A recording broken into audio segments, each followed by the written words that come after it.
様、お待たせいたしました。おきちゃん劇場イルカショーのスタートです。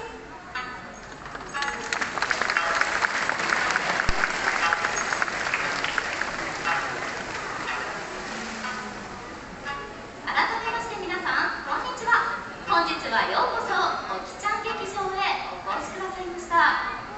ここおきちゃん劇場で活躍しているおきごんどうのゴンちゃんから皆様へご報告がございます。そのご報告の入った筒をゴンちゃんにこちらまで持ってきてもらいましょう。皆様、プール中央ゴンちゃんにご注目ください。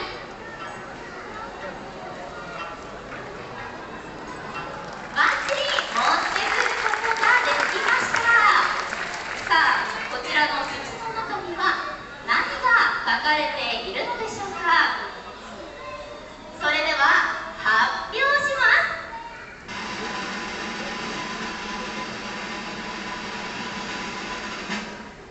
ゴンちゃん飼育40周年を迎えました。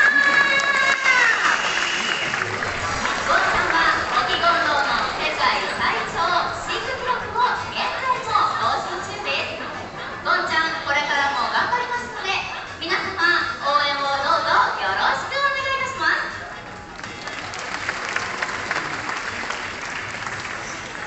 さあ、ここでおきちゃん劇場のメンバーたちからゴンちゃんへお祝いの鳴き声のプレゼントがあるようです。皆様は手拍子でお楽しみください。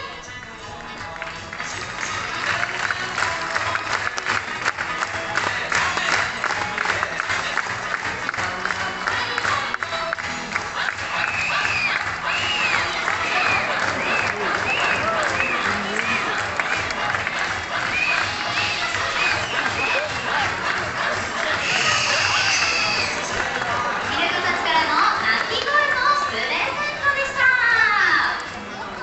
さあ、続いてはゴンちゃんに頑張ってもらいましょう。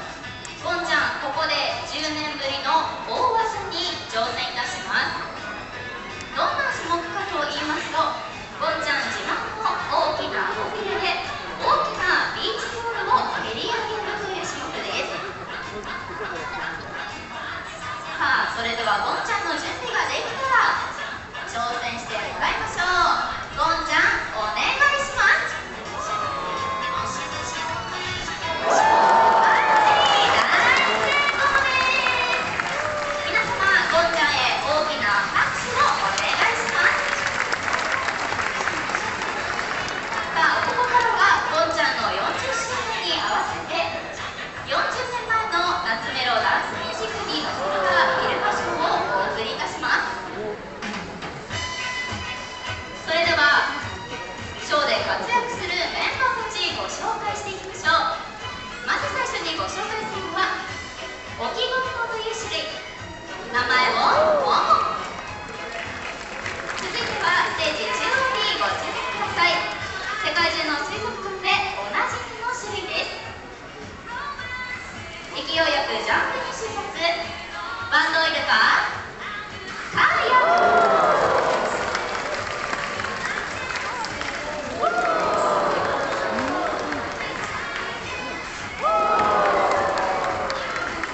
続いてはプール生まれのメンバーです。トミー。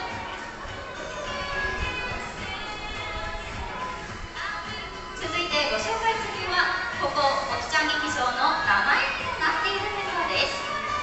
南バンドイルカのおきちゃん。おきちゃんは世界中で飼育されている南バンドイルカの中で最も長く生きているメンバーなんです。そして最後にご紹介するのは今年で飼育40周年を迎えたメンバーです。皆様、大きなステージにご注目ください。オキゴンドウの